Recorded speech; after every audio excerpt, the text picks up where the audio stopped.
Di dalam gua sur tersebut sudah ada yang nunggu seekor ular. Ketika diceritakan dalam kisahnya, ular ini menunggu dan menunggu di situ selama ribuan tahun. Hanya satu keyakinannya, kekuatannya yang membuat dia kuat, pingin jumpa, pingin lihat bagaimana, seperti apa Ahmad itu, seperti apa Muhammad itu di seekor ular. Ketika Rasulullah SAW berhijrah, mau hijrah ke Madinah, dikejar oleh orang-orang kafir. Rasulullah berhijrah, yang kita tahu, berhijrah dengan Sayyidina Abu Bakar As-Siddiq. Pada saat itu sampai di Gua Sur, Rasulullah baru mendapatkan orang ketiga yang akan menunjuk jalan, karena belum menuju Madinah. Itu hanya qadarullah, karena di situ adalah ada takdir Allah. Begitu Rasulullah SAW masuk, sebelum masuk, Abu Bakar As-Siddiq yang merupakan sahabat Rasulullah, yang kata Rasulullah SAW, andai kata ada nabi setelahku, maka Abu Bakar akan menjadi nabi. Abu Bakar itu saking hebatnya, saking solehnya Abu Bakar, keluar napasnya dari Abu Bakar tercium bau daging yang matang, yang dibakar. Kenapa seperti itu? Hatinya saking takutnya kepada Allah sampai tercium bau terbakar. Itu Abu Bakar As-Siddiq. Kata Rasul, andai kata ada nabi setelahku, maka Abu Bakar ini akan menjadi nabi. Rasulullah SAW sebelum masuk, Abu Bakar masuk dulu. Ya Rasul, kau jangan masuk dulu. Mana tahu di dalam gua tersebut banyak ular. Ternyata benar, di dalam gua itu banyak lubang-lubang ular. Abu Bakar As-Siddiq dengan inisiatifnya mencoba menutupi lubang-lubang ular tersebut dengan kain beliau. Disobekin, tutupin, sobekin terus sampai tinggal satu. Itu qadarullah. Tinggal satu dan gak bisa ditutup lagi dengan yang lain. Karena pada saat itu Rasulullah SAW pun sudah tak tahan mau masuk dan mau istirahat. Abu Bakar tak sempat untuk mencari penutup yang lain kecuali hanya ada kaki beliau. Ditutuplah oleh Abu Bakar lubang tersebut. Ternyata Bapak Ibu jamaah yang dirahmati oleh Allah Subhanahu wa taala, lubang itulah yang didiami ular yang selama ini ribuan tahun, dan ketika di alam arwah minta kepada Allah untuk jumpa dengan Nabi Muhammad, untuk jumpa dengan Rasulullah.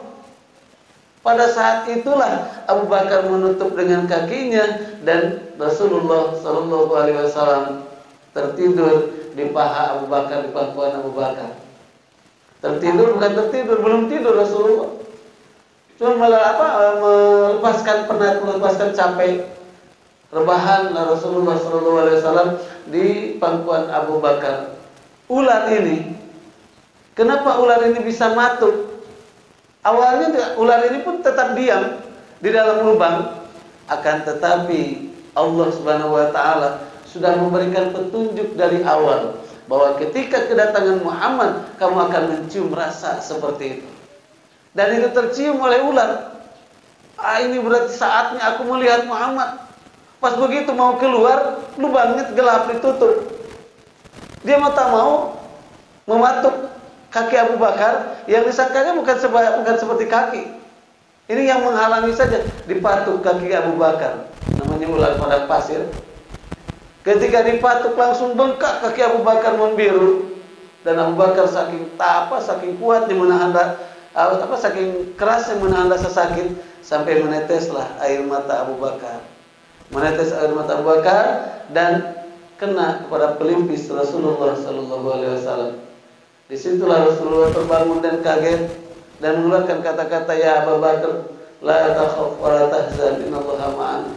Disangkanya oleh Rasulullah, Abu Bakar ini sedih dan takut karena masih dikejar-kejar oleh orang kafir. Wahai Abu Bakar, jangan kau takut, jangan kau sedih. Allah bersama kita, tenang aja. Kata Abu Bakar, ya Rasulullah, sebenarnya bukan kesedihan dan ketakutan yang membuat aku seperti ini. Tapi kakiku ya Rasulullah, dilihat oleh Rasulullah, luar biasa bengkak.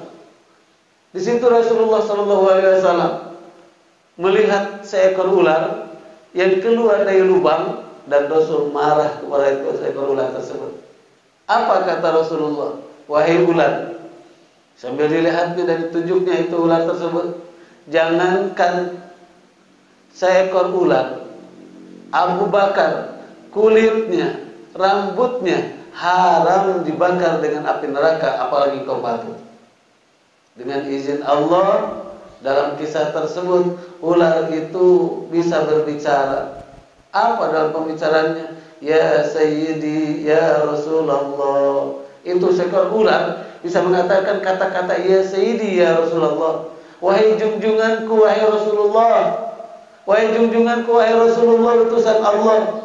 Sesungguhnya bagaimana aku bisa menahan kerinduan kepadamu, sementara aku berpuluh-puluh tahun, beribu tahun Allah izinkan aku diam di dalam lubang ini dan hanya untuk menunggu kehadiranmu, hanya untuk melihat wajahmu. Ketika saatnya aku melihat wajahmu, Abu Bakar, nah saatnya melihat wajahmu, pintu lubangku ditutup, maka aku patuh. Itu bukan kesengajaan.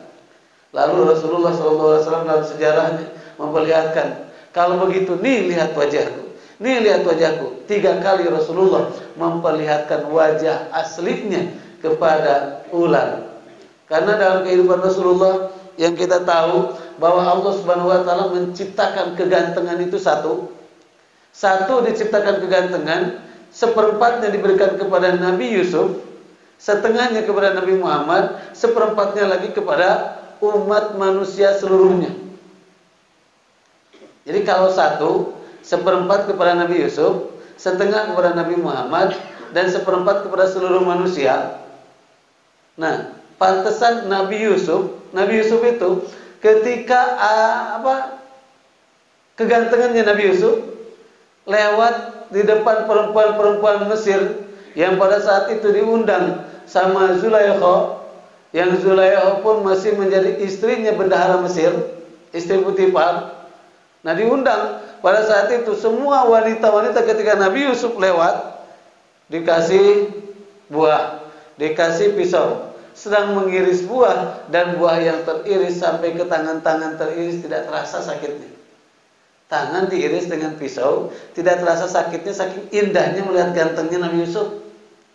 Karena Nabi Yusuf itu gantengnya juga beda dengan ganteng-ganteng kita. Kalau Nabi Yusuf, bergandengan dengan orang yang jelek ikut ganteng. Itu Nabi Yusuf. Kalau kita ganteng, bergandengan dengan orang yang jelek makin hancur. Ya kan? Nah, itu bedanya. Karena gantengnya ya ganteng yang luar biasa. Apalagi Rasulullah, apalagi Nabi Muhammad. Dalam sejarah 2 kali atau 4 kali, yang 3 kali tadi, 4 kali Rasulullah SAW memperlihatkan wajah asli, yaitu ketika mengundang bulan, mendapatkan mukjizat dari Allah Subhanahu wa taala, mengundang bulan datang dan membelah menjadi 2. Disitulah kelihatan wajah asli Rasulullah, wajah yang tak ada hijab. Terus selama bergaul dengan para sahabat, itu terhalang dengan 70.000 hijab. Hijab nih ya dalam dimensi lain. Bisa jadi yang namanya hijab ketika mau memandang wajah itu tak kuat, malu, segan dan lain sebagainya. Nah, ketika dilihat oleh seekor ular ini, ular yang sudah menunggu begitu lama, lihat kata Rasulullah wajahku, lihat wajahku, lihat wajahku. Ular memandang dengan tenang, lemas, mati ular di situ. Seekor ular melihat wajah asli Rasulullah, karena kecintaannya kepada Rasulullah bisa mati. Apalagi manusia. Kalau seandainya dalam kehidupan Rasulullah SAW Allah perlihatkan segalanya atas keindahan Nabi Muhammad, tak akan ada yang tahan. Bayangin bapaknya Nabi Muhammad, Said Abdullah, gelarnya kan Misbahul Haram. Gelarnya Misbahul Haram, waktu mudanya itu gelarnya Misbahul Haram, artinya lampunya tanah haram. Dalam sejarahnya kalau berjalan malam gak perlu pakai lampu, wajahnya itu bersinar Kenapa bersinar? Dititipin nur Nabi Muhammad, dititipin nur cahaya Rasulullah SAW yang ketika hamil istrinya Siti Fatimah, Siti Aminah, itu cahaya tersebut pindah kepada Siti Aminah. Nah, ketika masa mudanya Abdullah Said Abdul bapaknya Nabi Muhammad, itu luar biasa. Diperebutkan sama wanita-wanita Arab ingin menjadi istrinya. Baru dititipin cahaya Rasulullah. Bergerak Misbahul Haram. Nah, seperti itulah keindahan Nabi Muhammad yang sungguh luar biasa. Sehingga membuat seekor ular menjadi mati karena melihat wajahnya Rasulullah.